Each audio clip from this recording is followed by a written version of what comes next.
Hello বন্ধুরা, কেমন আছো তোমরা সবাই? আশা করি ভালোই আছো, আর ভালো তো থাকতেই হবে, তাই না? তো দেখো, রোজকার মতন উঠে আমি কাজকর্ম শুরু করে দিয়েছি। সকালবেলা উঠে দেখো বিছানাপত্রের অবস্থা কীরকম থাকে। আসলে শীতের দিনে বিছানাপত্রের অবস্থা তো খুবই খারাপ থাকে। তার মধ্যে যদি ঘরে ছোট বাচ্চা থাকে তো আরও, লেপ কাঁথা ছোট ব্ল্যাঙ্কেট সব দিয়ে ভর্তি। তো এক এক করে সব কিছু গুছিয়ে নিচ্ছিলাম। আর আজকে শরীরটাও ভালো নেই, তাই টুকটুক করে সব কাজকর্ম সারতে হবে। তো দেখো, বিছানাপত্র গুছিয়ে নিয়ে বাইরে ঝাড়ু দিচ্ছিলাম।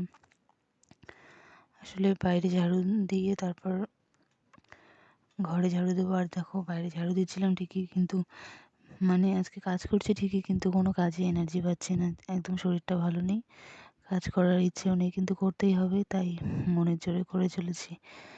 দেখো, এভাবে বাইরেটা ঝাড়ু দিয়ে নিলাম। বাইরেটা ঝাড়ু দিয়ে নিয়ে ঘরে ঝাড়ু। আর আজকে সকাল থেকে তো আরও ভালো লাগছে না শরীরটা, কারণ রাত্রে জ্বর ছিল। আর জ্বরের সঙ্গে সর্দি কাশি তো আছেই। তবুও দেখো, ঘরের কাজ তো আর না করলে চলবে না, তাই এক এক করে করে চলেছি। আর তার সাথে ছেলেকেও তো সামলাতে হবে। তো ছেলের কাজকর্ম সারতে হবে, আবার ঘরের কাজকর্ম সারতে হবে, তাই সব কাজকর্মগুলো টুকটুক করে সারছিলাম। আজকে আর দৌড়ে দৌড়ে কাজ করার কোনো ক্ষমতা ছিল না, তো একদম আস্তে আস্তে কাজগুলো করছিলাম। আর মনের জোরেই করছিলাম, কারণ শরীরে তো কোনো জোরই পাচ্ছিলাম না।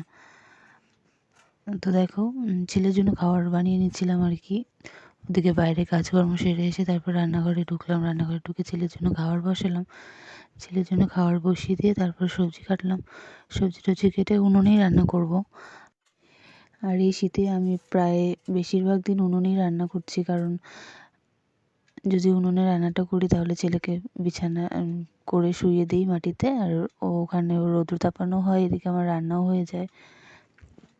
আর যদি গ্যাসে করতে চাই তো ব্যাগে ভরে নিয়ে করতে হবে, তো সেই জন্য আর গ্যাসে করি না, উনুনেই করছি কয়েকদিন হলো শীতে।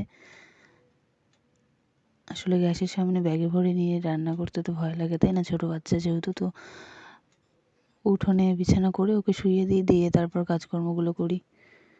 রান্না বান্না সব জোগাড় করে নিয়ে ওখানেই রান্না করে নিই। কথা বলতে বলতে কত কাজ হয়ে গেল। আর এদিকে ছেলেকেও স্নান করাচ্ছিলাম। ছেলেকে স্নান করিয়ে নিয়ে তারপর পাশের বাড়ির ননদ তো এসেছিলো, তাই ওর কাছে দিয়ে তারপর বাকি কাজকর্ম করছিলাম। আর বাকি কাজকর্ম মানে কি, রান্না করছিলাম। সব কিছু রেডি করে রেখেছিলাম আগের থেকে, তো তারপর রান্নাগুলো করে নিচ্ছিলাম এক এক করে।